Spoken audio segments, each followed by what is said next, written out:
అరుణయోగ ఆముదం మోకాల నొప్పులు, గ్యాస్, గట్ హెల్త్ వంటి సర్వ రోగాలకు నివారణి. హాయ్ బాలు బ్రో, ఎలా ఉన్నారు? బాగున్నాను. ఇప్పుడు అప్పుడు బాలుకి ఇప్పుడు బాలుకి వేరియేషన్ ఏంటి తెలుసుకోవచ్చా నేను? నిజం చెప్పాలంటే అప్పుడు కొంచెం కొంచెం చిల్లరగా చేసినా కూడా పట్టించుకునేవాడిని కాకపోయేది. నేనే చంద్రముఖి, నువ్వు రారా సత్సకు రారా వెన్నయం పై. హియా ఎలా అప్రోచ్ అయ్యారు? ఒక సాఫ్ట్వేర్ సంపాదించిన డబ్బులు నాకు నెలకు అనిపించింది. మొన్న రీసెంట్ గా హియా లాంచింగ్ అప్పుడేమో నాని గారు గెటప్ వేసాను. Same dance. అసలు ఆ స్టెప్ నేర్చుకున్న ఒకటే రోజుల ఆ డ్రెస్ అసలు మేడం అలా రెడీ కావాలి అని చెప్పింది. అంతవరకే నేను అమీర్పేట్కి వెళ్ళి షాపింగ్ చేసి అక్కడ నాని ఏమేమి వాడాడో ప్రతి ఒక్కటి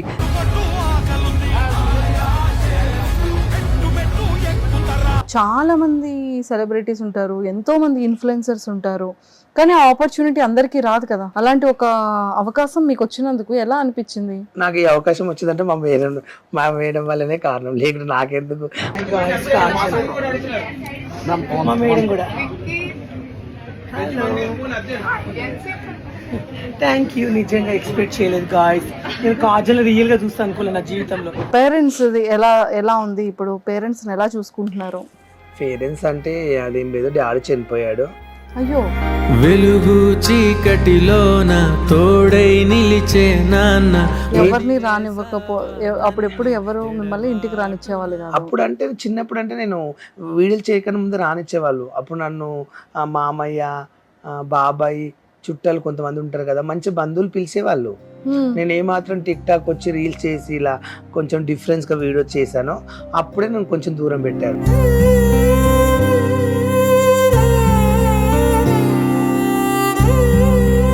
రీసెంట్ గా చూసాను, హేమ గారికి రేవ్ పార్టీ విషయంలో చాలా పెద్ద ఇష్యూ జరిగింది. హేమ గారు కూడా ఈ మధ్య కాలంలో బయటికి తను కూడా ఓపెన్ అప్ అయ్యారు. హేమ గారు ఏంటంటే అక్కడ రైల్ పార్టీకి వెళ్ళింది కరెక్టే. తను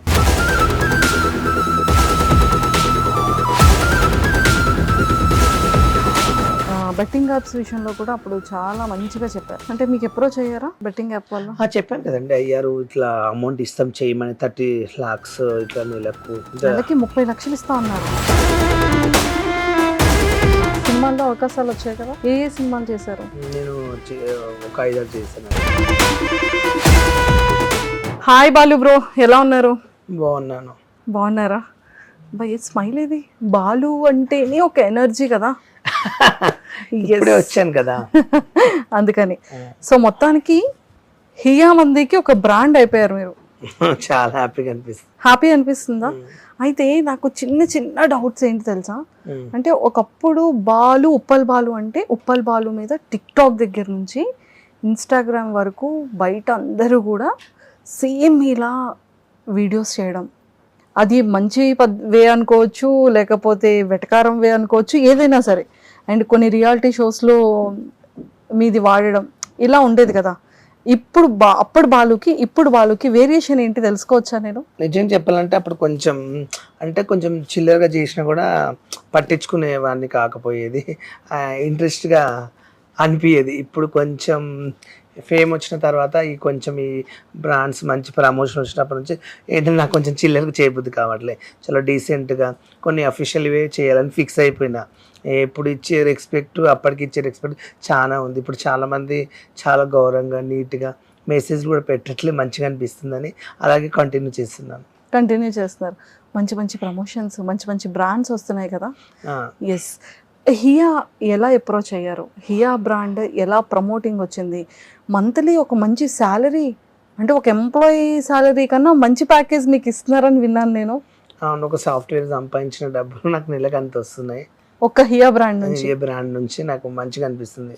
నిజం చెప్పాలంటే ఆ మేడం ఎలా కాంటాక్ట్ అయిందంటే నా ఇంటర్వ్యూ చూసింది సుమన్ టీవీలో, ఏదో ఛానల్ చూసిందంట. అదే మా ఫ్యామిలీ గురించి ఇలా పరిస్థితి అలా మా ఫ్యామిలీ గురించి చెప్తే ఆ ఇంటర్వ్యూ చూసి మేడం నాకు మెసేజ్ చేసి ఇన్స్టాలో వేరే వాళ్ళ దారి నుంచి కొంచెం మెసేజ్ చేస్తే అది చెప్పండి మేడం, అంటే ఇట్లా ప్రమోషన్ చేయాలి మా దానికి ఇలా అడిగితే అది చేస్తాను మేడం. అంటే ఎంత చాలరీ అది అంటే మీ ఇష్టం మేడం, ఎంత ఇవ్వండి అంటే అలా మేడం అప్రెస్ అయ్యి నన్ను పెట్టుకుందని నాకు హ్యాపీగా అనిపించింది. ఇంకా మంత్లీ మంత్లీ నీకు ఇంత ఇస్తాను అన్న వరకు నాకు హ్యాపీ అనిపించింది. ఎందుకంటే నాకు నెల వచ్చే వరకు ఒక 70,000-80,000 లక్ష రూపాయల దాకా మేడం ఇస్తుంది. ఇంకా నాకు ఇదే లైఫ్ బెటర్ అని చెప్పి మేడంకి ఇంకా కంటిన్యూ ఉంటావా ఎప్పటికీ వాళ్ళు అంటే వేరే బ్రాండ్స్ ఏం చేయను మేడం, కంటిన్యూ మీ దగ్గరనే ఉంటాను, మీ ఎప్పుడు ఏది షాప్ ఓపెనింగ్ అయినా మీది ఏదైనా నేను వచ్చేస్తాను మేడం అన్న. అప్పటి నుంచి ఏది ఓపెనింగ్ అయినా నన్ను పిలుస్తుంది మేడం. అంతే, చక్కగా ఫ్లైట్ టికెట్స్, మంచిగా హోటల్, మంచి హోటల్, ఫుడ్ మంచి నిజం అంటే నాకంటే ఇప్పుడు కొంచెం బెటర్ అనిపిస్తుంది లైఫ్. అంటే ఎన్ని దినాల కన్నా ఇప్పుడు కొంచెం పర్వాలేదు అనిపిస్తుంది. హియా ఒక బ్రాండ్ కాస్త దానికి బ్రాండ్ అంబాసిడర్ ఎవరు అంటే బాలు. ఉప్పల్ ఇప్పుడు నేను ఎక్కడ మార్కెట్లో వెళ్ళినా అందరు ఇయ్యా ఇయ్యా ఇయ్యా అంటున్నారు. మొన్న వేరే ఈవెంట్కి వెళ్తే కూడా హోలీ ఫంక్షన్కి వెళ్తే కూడా అందరు ఇయ్యా ఇయ్యా గౌతమ్ మేడం ఇయ్యా ఇయ్యా అని అరుస్తున్నారు. మంచిగా బెటర్ అనిపిస్తుంది. Monthly 1 lakh. 1 lakh బాబా బాబా, ఇదేదో బాగుంది కదా. మంచిగా బ్రాండింగ్. నా అదృష్టం అనుకుంటా మేడం దొరకడం, మేడం నన్ను పిలవడం, నన్ను సెలెక్షన్ చేసుకోవడం, నా వీడియో చూసి పిలవడం నాకు హ్యాపీగా అనిపించింది. సూపర్. అండ్ పిల్లలు బాగా ఎక్కువగా గేమ్స్ ఆడుతున్నారంట కదా మీతో, అంటే గెటప్స్ వేసి ప్రమోషన్ చేసేటప్పుడు పిల్లలు ఎక్కువగా వస్తున్నారంట. నాకు ఇంకా ఇక నిజం చెప్పాలంటే మా అమ్మ అక్కడ కియా వెళ్ళినాక తర్వాతనే మా మేడమే మొత్తం డిజైనర్. నాకు ఏ డ్రెస్ వేయాలి, ఏ గెటప్. ఏ డ్రెస్సెస్ కూడా చాలా బాగున్నాయి అసలు, ఆ గెటప్స్, ఆ డ్రెస్సెస్. మొన్న రీసెంట్ గా హియా లాంచింగ్ అప్పుడేమో నానిగారు గెటప్ వేసాను, సేమ్ డాన్స్. అసలు ఆ స్టెప్ నేర్చుకున్న ఒకటే రోజుల ఆ డ్రెస్ అసలు మేడం అలా రెడీ కావాలి అని చెప్పింది. అంతవరకే నేను అమీర్పేట్కి వెళ్ళి షాపింగ్ చేసి అక్కడ నాని ఏమేమి వాడాడో ప్రతి ఒక్కటి అమీర్పేట్ మొత్తం తిరిగి కొనుక్కొచ్చుకుని రెడీ అయినా. అసలు షాక్ అయిపోయింది మేడం, అసలు ఎక్స్పెక్ట్ చేయలేదు. మీరే రెడీ అయ్యారు? నేనే రెడీ, జుట్టు ఒకటి వేయించుకున్నా, మిగతా కాస్ట్యూమ్ అంతా నాదే. కాస్ట్యూమ్ అంతా మీదే, అలానే స్టిచ్ చేయించుకొని అలానే రెడీ అయ్యాను. అమ్మో, ఎంత డెడికేటెడ్ గా వర్క్ చేశారు దాని మీద కదా. చాలా అసలు కొన్ని మిలియన్స్ వెళ్ళాయి. కాజల్ ఐడి కన్నా నా ఐడీలో ఎక్కువ రీచ్ అయినాయి. అంటే కాజల్ అగర్వాల్ కన్నా అంటే కాజల్ అగర్వాల్ నేను కలవడం నా అదృష్టంతో నా వ్యూస్ పెరిగిపోయింది. మేడం దానికి అంటే ఇప్పుడు కాజల్ మేడం అంటే అందరికీ తెలుసు, తన ఒక హీరోని, మగధీర నుంచి ఫేమస్. కాజల్ ఎన్నో మూవీస్ హిట్ అయినాయి. ఆమె నేను కలవడం అదృష్టంగా న్యూస్ పోయినాయి. అంటే కాజల్ వస్తుంది అంటే ఎవరికైనా కామనే, కాజల్ ఒక హీరోని అంటే ప్రపంచంలో ఎవరైనా గుర్తుపడతారు. నేను ఉప్పల్పల్లి కాజల్ని కలిసినంటే ఒక వైరల్ అయిపోయింది. కానీ ఎలా, ఏదో ఒకసారి టచ్ అంటే టచ్ చేసింది నాకు. అట్లా కూడా అది నాకు ఒక అసలే నా ఆలోచన నాకు ఎందుకు వచ్చిందో నాకు తెలియదు. టచ్ చేయండి అని అంటే టచ్ అంటే అదే మగధీరలో రామ్ చరణ్ టచ్ చేస్తాడు కదా చేతు, అట్లా టచ్ చేయించుకున్నా. నిజంగా అసలు చేస్తూ చేయదనుకున్నా మేడం, కాజల్ మేడం కాజల్ గారితో టచ్ చేయించుకొని ఏం చెప్పారు, నేను కాజల్ అగర్వాల్ తో లంచ్ చేస్తున్నాను. అవును, ఎదురుగా కూర్చొని తిన్నామండి, ఇద్దరు కలిసి కూర్చొని తిన్నారు. ఎలా అనిపించింది బాలు గారు అది? అంటే చాలా మంది సెలబ్రిటీస్ ఉంటారు, ఎంతో మంది ఇన్ఫ్లుయెన్సర్స్ ఉంటారు, కానీ ఆ ఆపర్చునిటీ అందరికీ రాదు కదా. అలాంటి ఒక అవకాశం మీకు వచ్చినందుకు ఎలా అనిపించింది? నాకు ఈ అవకాశం వచ్చిందంటే మా మేడం వల్లనే కారణం, లేకుంటే నాకెందుకు. అసలు హీరోని చూస్తేనే నా లైఫ్ అనుకోలే. అంటే నేను ఒక మనిషిని కలవాలి, ఒక ఎమ్మెల్యేని కానీ సీఎంని ఈరోజు కలవాలనుకుంటే కలవచ్చు. నేను ఎలా అంటే నా తెలివిని వెళ్ళి కలవచ్చు. కానీ ఎలా ఉంటుందంటే కొన్ని ఫంక్షన్లు పిలుస్తారు కొంతమంది, వాళ్ళు హీరోలు వస్తున్నారని పిలుస్తుంటారు, అవుతుంటే రమ్మంటే నేను వెళ్ళాను అన్నట్లు నాకు ఇష్టం ఉండదు. ఎందుకంటే అక్కడికి వెళ్ళి ఎగబడడం, ఇట్లా మీనపడి దిగడం, అట్లా ఏమన్నా అనుకుంటారేమో అని నాకు భయం అవుతుంది అన్నట్లు, ట్రోలింగ్ ఏమో చేస్తారేమో భయం అని వెళ్ళాను అన్నట్లు. నిజంగా కాజల్ మేడం బాగానే అసలు నిజంగా నాతో మంచిగా మాట్లాడు. అసలు ఆమె ఎవరో నేనెవరో ఆమెకు తెలియదు. ఒక ఎగ్జాంపుల్ చెప్పాలంటే ఆ గెటప్కు నిజంగా అసలు అట్లా మాట్లాడుతూ అనుకోలేదు, చాలా బాగా మాట్లాడేది. అసలు దూరం జరిగి కూడా అనలేదు. అసలు మా మేడం చెప్పింది ఇట్లా పక్కల ఎదురుగానే కూర్చున్నారు, అంటే ఇటు కూర్చున్నాను, అది రీల్ చేయించుకుంది, మంచిగా మాట్లాడింది, చాలాసేపు కూర్చున్నాను. అయితే నిజంగా అసలు నమ్మలేకపోయినా. కాజల్ని చూడడం నా అదృష్టం. సో మొత్తానికైతే చాలా చాలా హ్యాపీ మూమెంట్స్ అన్నీ జరిగాయి. గెటప్స్ అన్నీ నచ్చుతున్నాయా? అంటే ఒక్కొక్క కాన్సెప్ట్ కి ఒక్కొక్క గెటప్ వేస్తున్నారు కదా హియాలో. సో గెటప్ ఐడియా అంతా ఎవరిది? మా మేడం. తనే మొత్తం అంతా డిజైన్ చేస్తారు, డ్రెస్సింగ్ అంతా నాది. మా మేడం ఈ గెటప్ వేయాలి, నువ్వు ఈ కాస్ట్యూమ్ నువ్వు తెచ్చుకొని చెప్తుంది, మనీ ఇస్తుంది, నేను దానికి కావాల్సింది ఒక 2 days మొత్తం షాపింగ్ చేసి సేమ్ ఎలా మా మేడం అడిగిందో అలా నేను రెడీ అయి ఉంటాను. అలా రెడీ అయి ఉంటారు సర్ప్రైజింగ్ గా. మేడం షాక్ అవుతుంది, నేను ఇంత చెప్తే ఇంత చేస్తావు వాళ్ళు నీ ఓకే వెచ్చుకోవచ్చు అంటది అంటారా. సూపర్. అండ్ ఇంకా వాళ్ళు ఎలా ఉంది లైఫ్ చెప్పండి. ఇప్పుడు పేరెంట్స్ ఎలా ఉంది, ఇప్పుడు పేరెంట్స్ ఎలా చూసుకుంటున్నారు? పేరెంట్స్ అంటే అదేం లేదు, డాడీ చనిపోయాడు. అయ్యో, డాడీ చనిపోయి ఇప్పటికే ఒక 4 years అవుతుంది. 4 years అయిపోతుంది. ఎలా చనిపోయారు నాన్నగారు? కొంచెం హెల్త్ బాగాలేక కొంచెం డబ్బులు ఇబ్బంది అయ్యి కొంచెం హాస్పిటల్ అప్పుడు అంటే అప్పుడు గవర్నమెంట్ ప్రైవేట్ తీసుకెళ్దామంటే ఎక్కువ డబ్బులు అడిగారు. మా దగ్గర అంత అమౌంట్ లేదు అప్పుడప్పుడు నేను ఫేమస్ అవుతున్నాను, నా దగ్గర అంత మనీ లేదు. గవర్నమెంట్ హాస్పిటల్ చూపించాం, కాలు బాగా వాసి చనిపోయాడు. అయ్యయ్యో. సో మరి మమ్మీ ఉంటుంది, ఇంకా మమ్మీని నేను చూసుకుంటా. అన్నయ్య ఉంటాడు, అన్నయ్యకి 3 ఆడపిల్లలు అన్నట్లు. ఇంకా చెల్లికి 3 కొడుకులు, మళ్ళీ అక్కకు ఒక కొడుకు భర్త చనిపోయింది. ఇక ఈ ఫ్యామిలీ మొత్తానికి నేనే చూసుకోవాలి. నాకు వచ్చిన మనీతో నెలకు వాళ్ళకి కొంత అమౌంట్ పంపించాలి. చెల్లిని అక్కని మీరే చూసుకుంటున్నారా? మొత్తం నేను. అది అన్నయ్యకు ఆటో నడిపిస్తాను, 3 ఆడపిల్లలు. ఆయన ఏం చూసుకుంటాను, ఆయనకు వచ్చే డబ్బులు ఆటో నడిపిస్తే ఎంత వస్తుంది మీకు తెలియదు. ఎందుకు ఒక రోజుకు 500 వస్తుంది.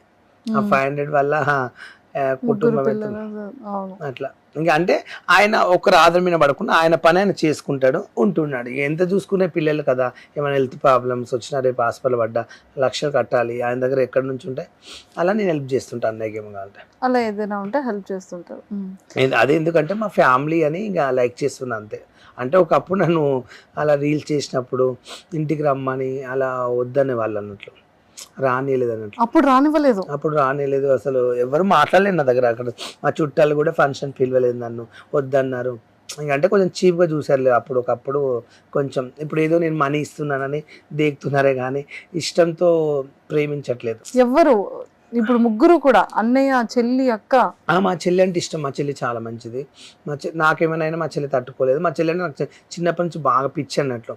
ఎందుకంటే తనని నేను ఏం పని చేయొద్దు, మంచిగా ఉండాలి మా చెల్లి అని బాగా గౌరవిస్తాను. మా ఇంట్లో అందరికన్నా చెప్పాలంటే మా చెల్లి అంటే నాకు చాలా ఇష్టం. నేను ఆమెను ఎక్కువ లైక్ చేస్తాను. ఆమె నాకు వీడియోలు చేసినప్పుడు అలా ఇలా సపోర్ట్ చేసింది. ఇక మిగతా మా ఫ్యామిలీలో ఎవరు సపోర్ట్ చేయలేదు. ఇంకా మా చుట్టాలు కూడా చాలామంది బంధువులు నన్ను ఎవరు ఫంక్షన్ కూడా వద్దన్నారు. కాదు బాలు, అప్పుడు చిన్నతనం కదా, చిన్న ఏజ్, ఆ పేరెంట్స్తో ఉండాలి అని ఉండేది. ఎవరిని అప్పుడెప్పుడు ఎవరు మిమ్మల్ని ఇంటికి రానిచ్చేవాళ్ళు కాదు. అప్పుడు అంటే చిన్నప్పుడు అంటే నేను వీడియోలు చేయకుండా ముందు రానిచ్చేవాళ్ళు. అప్పుడు నన్ను మామయ్య, బాబాయ్, చుట్టాలు కొంతమంది ఉంటారు కదా, మంచి బంధువులు పిలిచేవాళ్ళు. నేను ఏమాత్రం టిక్ టాక్ వచ్చి రీల్స్ చేసి ఇలా కొంచెం డిఫరెన్స్గా వీడియో చేశానో అప్పుడే నన్ను కొంచెం దూరం పెట్టారు. తర్వాత ఇప్పుడు ఫేమ్ అయినాక ఏమంటున్నారు, నువ్వు మా ఇంటికి రావాలి, పెళ్ళి ఉంది, మా మామయ్య అంటే నమ్మట్లేరు, మా బాబాయ్ అంటే నమ్మట్లేరు, మా ఇంటికి రా అంటే మా ఫ్రెండ్స్ అందరు చెప్తే నమ్మట్లేరు అని ఇప్పుడు రమ్మంటున్నారు. అంటే ఫేమ్ అయినాక రమ్మంటుండ్రు, ఫేమ్ కాకముందు వద్దన్నారు. అది నేను బాధపడేది. అప్పట్లో ఎలా ఉండేది, అలా వద్దు అని చెప్పేటప్పుడు, మీకు వెళ్ళాలనిపించేటప్పుడు?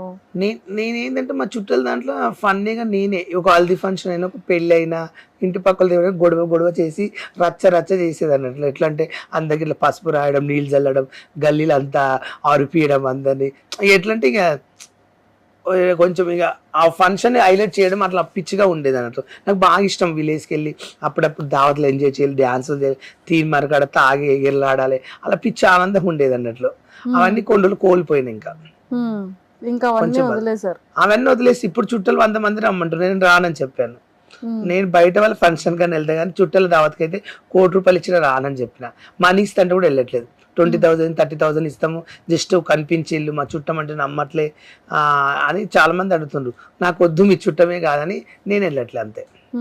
చాలా గట్టిగా బాధ అనిపించింది. ఫిక్స్ అయిపోయింది. ఇంకా బయట వాళ్ళ దగ్గరికి వెళ్తే ఇప్పుడు నాకు ఒక పెళ్లికి పిలిచిన 10,000 ఇస్తున్నారు, 20,000 ఇస్తున్నారు, హల్దీ ఫంక్షన్ కొంత 15,000 ఇస్తున్నారు, 10,000 ఇస్తున్నారు, చాలు అవి చేసుకుంటున్నాను ఇంకా అంతే. వాళ్ళు ఇంకా ప్రేమ ఎక్కువ చూపిస్తారు, చుట్టాల కన్నా ఇంకా లైక్ చేస్తారు తెలుసా, అంతే ఇంకా త్రిబుల్గా చూసుకుంటారు వెళ్తే. రీసెంట్ గా చూసాను హేమ గారికి రేవ్ పార్టీ విషయంలో చాలా పెద్ద ఇష్యూ జరిగింది. హేమ గారు కూడా ఈ మధ్య కాలంలో బయటికి తను కూడా ఓపెన్ అప్ అయ్యారు. తను ఎంత మానసికంగా ఎంత స్ట్రగుల్ ఫేస్ చేశారు అనేది. సో దానికి కూడా సపోర్ట్ చేస్తున్నట్టున్నారు. అంటే నేను ఇప్పుడు ఏమగారు ఇప్పటి వరకు మీరు చూసింటారు, నేను ఇన్ని టిక్ టాక్ నుంచి ఇప్పటి వరకు నేను ఎంత ఫేమస్ అయ్యి, నేను ఇప్పటి వరకు నాది ఒక వీడియో కానీ నేను మీద తప్పు చేసిన ఒక వీడియో నన్న రిలీజ్ అయిందా? ఇప్పటి వరకు నా మీద బ్యాడ్గా బాల్ ఇలా చేశాడు ఒక బెట్టింగ్ యాప్లు కానీ అవకాశం ఇచ్చి నాకు ₹1,00,00,000 ఇస్తాను కూడా నాకు వద్దండి అలాంటి డబ్బు అని నేను తీసుకోనండి అని చెప్పారు. నేను ఇప్పటివరకు నా మీద ఎలాంటి ప్రాబ్లం జరిగిందా, ఎలాంటివైనా నేను తెచ్చుకోలేదు. నాకు అవసరం లేదని నేను ఫిక్స్ అయినా. ఎందుకంటే నేను జెన్యున్గా ఉండాలి, ఓన్గా ఒంటరిగానే బతకాలి. ఎక్కడైనా సరే ఇంకా ఆఫీస్ బైక్ వర్క్ చేసుకుంటానని బతుకుతాను, కానీ ఒక దగ్గర దొంగతనం చేయడం, ఒక దగ్గర దోచుకోవడం నాకు అలవాట్లు చిన్నప్పటి నుంచి మా నాయనమ్మ చెప్పి అలానే మేము ఏమగారు ఏంటంటే అక్కడ రైల్ పార్టీకి వెళ్ళింది కరెక్టే, తను అక్కడ డ్రగ్స్ తీసుకున్నదో తీసుకోలేదో తెలియదు. అక్కడ వెళ్ళినప్పుడు ఎవరికైనా పట్టుబడ్డప్పుడు నేను అక్కడ లేను, మా ఫామ్ హౌస్లో ఉన్నాను చెప్పేది కదా, మీరు వీడియో పెట్టారు గుర్తుందా? నేను ఇక్కడ మా ఫామ్ హౌస్లో బిర్యానీ చేస్తున్నాను చెప్పింది.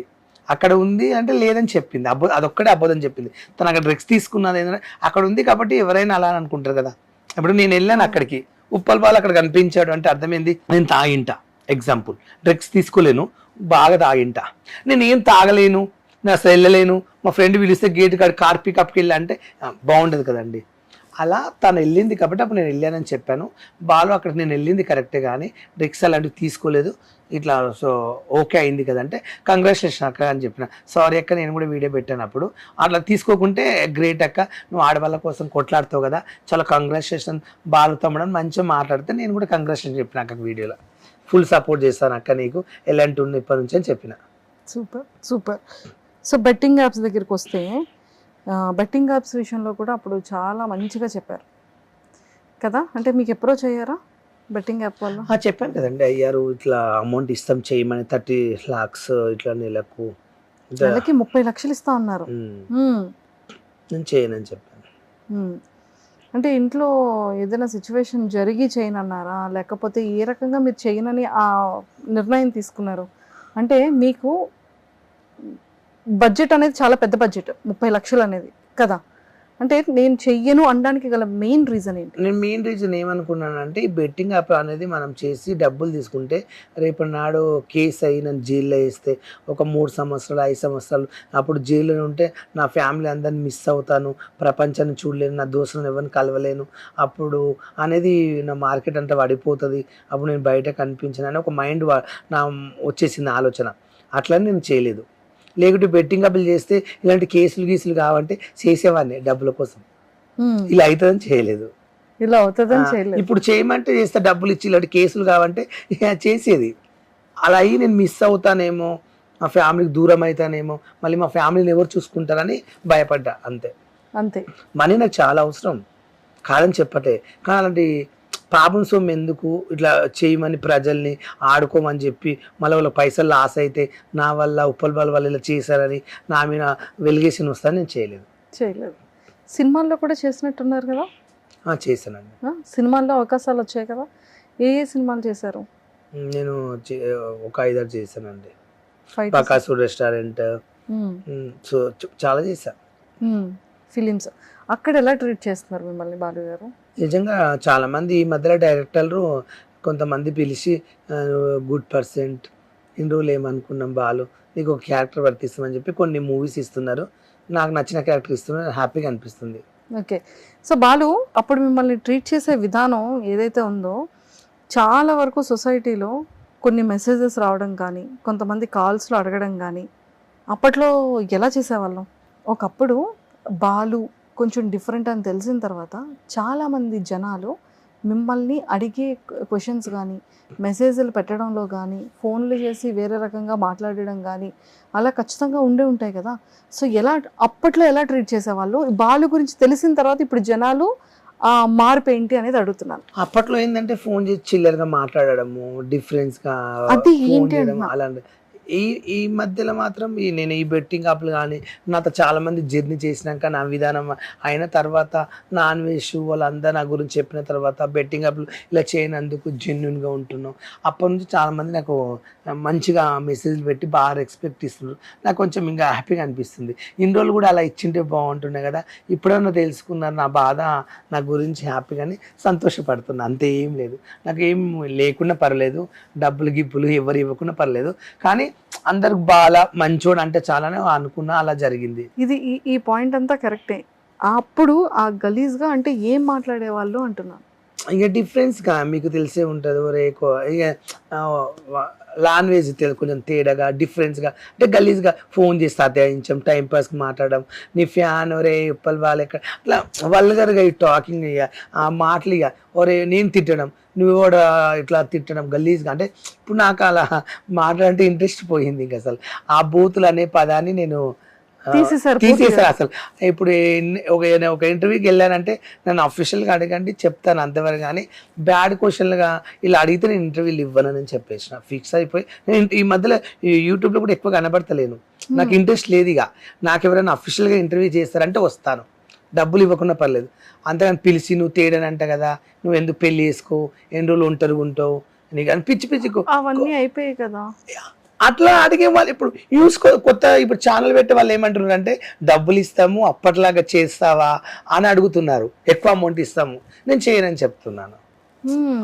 అప్పుడంటే చేసా, ఇప్పుడు కొంచెం నాకు మెంటల్స్గా కొంచెం ఈ బ్రాండ్ చేయబట్టి మా మేడం ఇలా ఉండాలి, అలా ఇంకా కలిసిన తర్వాత కొంచెం మా ఫ్యామిలీకి కొంచెం మనీ ఇస్తుంది మా మేడం. ఆ బ్రాండ్కు మంచిగా నేను బ్రాండ్ అంబాసిడర్ లాగా ఆ హోటల్కి వెళ్ళడం, అంత మంచి వాళ్ళని కలుస్తాను, అంతమంది నాకు మా మేడం గౌతమ్ మేడం అంత రెస్పెక్ట్ ఇస్తుంది. మా మేడం నాకు మీ ఇంట్లో ఏమైనా ప్రాబ్లం ఉంటే చెప్పు, డబ్బులు పంపిస్తాను, మీ అమ్మ కానీ మీ అన్నయ్య కానీ ఏమైనా అయితే చెప్పు బాలు, నేను మనీ పంపిస్తాను, నీకు సాలరీ కూడా వద్దు, నా ఓన్గా కూడా నీకు కావాలంటే ఇస్తా అంటుంది. అంత ఇస్తా అన్నప్పుడు నేను చెడిగా ఎందుకు వెళ్ళాలి అని ఒక డిసైడ్ చేసుకుని చేయట్లేదు. అది main. Very good, very good, very good. So అప్పుడు ఉప్పల్ బాలు వేరు, ఇప్పుడు బాలు వేరు కదా. అంటే ఇప్పుడు నేను అరవాలంటే మీ దగ్గర నేను గట్టి అరకుంటేనా, గట్టిగా మాట్లాడేవాడిని కదా. ఎంత కూల్గా మాట్లాడుతున్నా అంటే నేను అన్ని డిసైడ్ చేసుకుని కూల్ అయిపోయాను. బాగుంది కదా ఇప్పుడు ఈ లైఫ్ బెటర్ అనిపిస్తుంది నాకు, ఈ లైఫ్ బాగుంది, ఇలాగే ఉండాలనుకుంటున్నా, ఫిక్స్ అయిన ఇంకంతే. సూపర్. అండ్ ఇంకా ఎక్కడెక్కడ షాపింగ్ చేస్తుంటారు బాలు మీరు? షాపింగ్ అనే ఏం లేదు, నాకు ఎక్కడ నచ్చితే అక్కడ బట్టలు తీసుకుంటాను, గోవా అక్కడిక్కడ తిరుగుతుంటా. మంచిగా గోవా వెళ్తారు మీ ఫ్రెండ్స్ తో, తిరుపతి వెళ్తుంటారు, మంచిగా దర్శనాలు చేసుకుంటారు, సరదాగా. అప్పట్లాగా వీడియోస్ కూడా ఏం రావట్లేదు. అంటే ఈ మధ్యలో ఏంటంటే టెంపుల్స్కి వెళ్ళడం, గోవా వెళ్ళడం, కొన్ని వీడియోసే కొన్ని చేస్తున్నా వల్గర్గా. ఇక చేయాలంటే అప్పుడు ఎట్లుండేదంటే మార్నింగ్ లేచే వరకు ఏదో ఒక పిచ్చి వీడియో పెట్టాలి, పిచ్చి కానీ వల్గర్గా అట్లా పెట్టేవాడిని ఇంకా మెంటల్గా. ఇప్పుడు ఏంటంటే అలా పెట్టకపోతే ఇంట్రెస్ట్ పోయింది. ఇంకా ఓన్లీ అఫీషియల్గా పెట్టిన ఒక వీడియోనే నీట్గా పెట్టాలని ఫిక్స్ అయ్యి ఒక వీడియో పెడుతున్నా నీట్గా. సూపర్, ఇలానే ఉండాలి, ఇక పైన ఇలాగే చేయాలి, ఇంకా మంచి బ్రాండ్స్ రావాలని కోరుకుంటున్నాను నేను కూడా. నాకైతే నిజంగా చాలా ఫైన్ గుడ్. ఇప్పుడైతే లైఫ్ బెటరే, ఇంకా మా మేడం ఉంది కాబట్టి ఉన్నంత వరకు నాకు టెన్షన్ ఏం లేదు. ఇంకా ఇల్లు ఎప్పుడు కొనుక్కుంటున్నారు బాలు మీరు? ఒక 2 yearsలో ఇల్లు కొనుక్కుంటా, హైదరాబాద్ మంచిది. హైదరాబాద్లో మంచిది కొనుక్కుంటారు. సో అమ్మని మీ దగ్గరే ఉంచారా లేకపోతే ఊర్లో ఉన్నారా? మమ్మీ ఎప్పటికీ రాదు, కానీ ఇంకా ఇల్లు కొనుక్కుంటే ఒకవేళ మా చెల్లిని మా ఇంట్లో పెట్టుకుని మా మమ్మీని తెచ్చుకుంటా. అప్పుడు చెల్లిని ఇంట్లో పెట్టేసుకొని మమ్మీ. అబ్బా, చెల్లి అంటే ఎంత ఇష్టం కదా. చాలా ఎవ్రీ ఇయర్ రాఖీ కడతారా మీకు? ఎందుకంటే మా చెల్లి ఇక్కడ ఎలిమినల్ ఉంటుంది. ఇక్కడే ఉంటారా? ఎలిమినల్ ఉంటుంది, రాఖీ కడతారు. మరి మీరు ఏమి ఇస్తారు చెల్లికి గిఫ్ట్? ఆమె మొత్తం మెయింటెనెన్స్, ఆమెకి ఇప్పుడు ₹1,00,000 కావాలి అమ్మి అంటే కూడా తెచ్చిస్తాను. రాఖీ కడితే ఇది ఇవ్వాలని ఉండదు, ఆమె ఇచ్చిన ఏం తీసుకోదు. ఏమైనా అవసరం ఉంటే ఇది కావాలి అన్నయ్య అని అడుగుతుంది, ఇది ఏమైనా కావాలి ఇప్పుడు డబ్బులు ఏమైనా పంపించాలా అంటే నాకు ఎందుకు అవసరం ఉంటే అడుగుతుంటుంది. అడుగుతాను, నా ఇష్టం ఉన్నప్పుడు నేను ఈ పిల్లలకు కానీ ఆమె కానీ ఏమైనా కొనియాలంటే వెళ్ళి ఇప్పించేసి పోయినప్పుడు ఇంత అమౌంట్ ఇచ్చేసి వస్తాను. అంతే. చెల్లికి మీకు ఒక బెస్ట్ మెమరబుల్ మూమెంట్ ఏంటి? మా చెల్లికి నా మెమరీ బాగా అంటే, మా చెల్లికి పెళ్ళైన తర్వాత ఒక 5 years వరకు పిల్లలు కాలేకపోయారు అన్నట్లు. కాకుంటే అప్పుడు కొంచెం హెల్త్ ప్రాబ్లం అయ్యి, అదే ఏమంటారు మీకు ఎలా బుగ్గలు అంటారు, అంటే ప్రెగ్నెంట్ వచ్చిపోతుంటుంది అన్నట్టు. దాన్ని అప్పుడు బుగ్గలు వస్తాయి అన్నట్లు, కడుపులో వచ్చి ప్రెగ్నెంట్ అనేది ఆగకుండా వెళ్ళిపోతుంటుంది అన్నట్లు. అది అప్పుడు ఒక్కొక్క టాబ్లెట్ 100 రూపాయలు, 200, 1000 రూపాయల టాబ్లెట్ ఉండే. అది ఒక హాస్పిటల్లో చూపిస్తే ఒక 2 lakhs వరకు అవుతాయి అని అంటే, అప్పుడు నా దగ్గర 2 lakhs అంటే అప్పుడప్పుడే నేను జస్ట్ టిక్టాక్లో రీల్ చేస్తున్నా, చిన్న చిన్న ఇంటర్వ్యూలు చేస్తున్నా, 500కు, 300కు, 1000 రూపాయలకి ఇంటర్వ్యూలు ఇస్తున్నాను. అట్లా అప్పుడప్పుడే మనీ లేదు, కొంచెం ఇబ్బందిగా ఉంది. కొంచెం ఆసార్త నాకు తెలిసిన కొంతమంది బావోళ్ళు, నేను పనిచేసే వాళ్ళని కొంచెం మందిని అడుక్కున్న తర్వాత ఇస్తాను బావ కొంచెం హెల్ప్ చేయను అని అలా చేసి అప్పుడు హాస్పిటల్ చూపిస్తే మా చెల్లికి కొంచెం ఇప్పుడు 3 కొడుకులు పుట్టారు. ఆ నెంబర్ ఎప్పుడు ఊహించుకుంటా. అంటే పిల్లలు కాకుండా ఉంటే మా చెల్లికి మా బావ వదిలేస్తాడేమో, మా బావ ఇంటికి వచ్చేస్తాడేమో, కొంచెం ఉంటుంది కదా ఫీలింగ్. కొంచెం అత్తమ్మకు, మా అత్తమ్మ కూడా అనిపిస్తుంది కదా, అందరి కోడళ్ళకి పిల్లలైన నా కోడళ్ళకి పిల్లలుగా అయితలేరు, దళిద్రాన్ని తెచ్చుకున్నా అట్లా అంటారేమో అనే ఒక భయం ఉండేది. అనే మరి ఇక చాలా ఫీల్ అది ఒక నెమరి. ఇప్పుడు 3 అల్లుళ్ళు పుట్టారు, అందంగా ఉంటారు, నాతో మంచిగా ఆడుకుంటారు. పోయిందా మా అమ్మని అందరు నా మీద కూర్చుని ఇక ఫన్నీగా ఉంటారు. అదొక నెమరి మర్చిపోలేను ఇంకా. సూపర్. కానీ కోరికలు ఏంటి బాలు? ఎప్పటికైనా నాది ఇలాంటి కోరిక నెరవేరాలి అని అనుకున్న మీ కోరికలు ఏంటి? నా లైఫ్ గోల్ అంటే ఏం లేదు, ఒక బిగ్ బాస్కి వెళ్ళాలని ఒక కోరిక ఉండే. చచ్చేదాకైనా బిగ్ బాస్లో కనిపించాలి ప్రజలకు అన్నది ఒకటి ఉంది. హైదరాబాద్లో ఒక విల్ల కొనుక్కొని నా బెస్ట్ ఫ్రెండ్స్, నాకు కొంతమంది కావాల్సిన వాళ్ళని ఇంకా ఎంజాయ్ చేయాలంట. నా లైఫ్లో ఇప్పుడు నాతో ఉండే ప్రజెంట్గా మా బావలు కొంతమంది నా లైఫ్గా అంటే క్లోజ్గా నన్ను అర్థం చేసుకుని బాలు గుడ్ పర్సెంట్ అని నన్ను హిందీలో ఎవరు ఆదరించిండ్రో వాళ్ళకి ఎప్పటికైనా నేను సహాయపడి ఉంటాను. అది అంత గోల్ ఇంకేం లేదు ఇంకా నా లైఫ్. ఇంకేం లేదు. దేవుడు కనుక ఏదైనా ఒక చిన్న వరం లాంటిది ఇస్తే మీకోసం మీరు ఏం కోరుకుంటారు? నాకు కావాల్సిన వాళ్ళు నా దగ్గర ఉంటే చాలు అని కోరుకుంటా. అంతే అంతే, ఇంకేం లేదు. ఇంకేం వద్దు, నాకు అదే కావాలి. సూపర్ బాలు గారు. సో ఖచ్చితంగా మంచి సక్సెస్ వచ్చి ఏదో ఒక సంవత్సరంలో బిగ్ బాస్కి వెళ్ళాలని. నేనే ఆ బిగ్ బాస్కు వెళ్ళాలని ఉంది. వెళ్తానో తెలియదు, దేవుని అది అదృష్టంగా భావిస్తా. నాకు ఇప్పటికీ ఇంకా ఉన్న ఫేమ్ కన్నా బెటరే. నాకు ఫేమ్ తగ్గిపోయినా, ఫేమ్ లేకుండా ఉప్పల్ బాలు అనే మనిషిని మర్చిపోయిన ప్రజలు, నేను ఎక్కడైనా సరే పని చేసుకుని బతుకుతాను. నాకు కావాల్సిన కొంతమంది నన్ను లైక్ చేసి ఒక ఎంజాయ్మెంట్గా, అంటే ఒక ఫంక్షన్కి వెళ్ళినా నాకన్నా ఒక 4 ఫ్రెండ్స్ వీళ్ళంటే అబ్బా బాల్ అంటే ఇంద్ర బాలుని పిలవాలి, ఇక్కడికి ఎంజాయ్కి ఉండాలి, బాల్ మనతో పాటు లైఫ్లో మనకు బెస్ట్ ఫ్రెండ్గా అనుకునే వాళ్ళు నా దగ్గర ఉంటే చాలని కోరుకుంటున్నాను. అంతే, అంతకుమించి ఏమొద్దు. సూపర్. అలాగే ఉండాలని మనస్ఫూర్తిగా కోరుకుంటూ, ఖచ్చితంగా బిగ్ బాస్కి వెళ్ళాలి అని కూడా కోరుకుంటూ, ఎప్పటికీ ఫేమ్ ఇలాగే ఉండాలి, ఎక్కడ తగ్గకూడదు. మా మేడం ఉన్నంత వరకు ఇలాగే ఉంటుంది. నేను ఇంకా మా మేడం ఇప్పుడు నెక్స్ట్ కొత్త బ్రాంచ్ కూడా ఓపెన్ అవుతుంది. ఇంకో ఇయా కూడా రిలీజ్ అవుతుంది 3వ బ్రాంచ్. దానికి కూడా నేనే వెళ్ళాలి. మళ్ళీ ఇంకా ఏ హీరోయిన్ వస్తుందో తెలియదు. ఇంకా అప్పుడు మళ్ళీ రచ్చ చేయాలి. అంతే, ఇంకో హీరోయిన్ కోసం నెక్స్ట్ మంత్ అనుకుంటా రిలీజ్. Next month. బా సూపర్. సో అలాగే ఎప్పటికీ మంచి సక్సెస్లో ఉంటూ, ఇంకా మంచి పేరుని తెచ్చుకుంటూ, మీకు కావాల్సిన వాళ్ళు ఎప్పుడు మీతోనే ఉంటూ, ఒక ఇల్లు, అలాగే బిగ్ బాస్ కోరిక 2 నెరవేరాలని మనస్ఫూర్తిగా మా సుమన్ టీవీ వ్యూవర్స్ తరపు నుంచి కోరుకుంటున్నాను. నిజంగా చెప్పాలంటే చాలా మందికి ఎవరికైనా పని లేకుంటే, పేదవాళ్ళు ఎవరైనా ఉంటే, ఇబ్బందులు ఎవరైనా పడతారంటే మా మేడంని అప్రోచ్ అయ్యి హోటల్లో ఏమైనా జాబ్ కావాలంటే కూడా మీకు పెట్టిస్తుంది. చాలా మంచిది.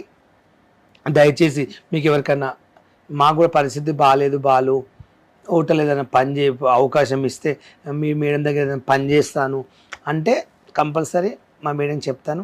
ఎవరైనా సరే జాబ్ లేదు, మా పరిస్థితి బాగాలేదంటే ఎవరైనా అడగండి అని మనస్ఫూర్తిగా కోరుకుంటున్నా. దానికి బాలు గారికి ఇన్స్టాలో చక్కగా మెసేజ్ చేయండి, నేను ఏదైనా జాబ్ ఇప్పిస్తాను. అంతే.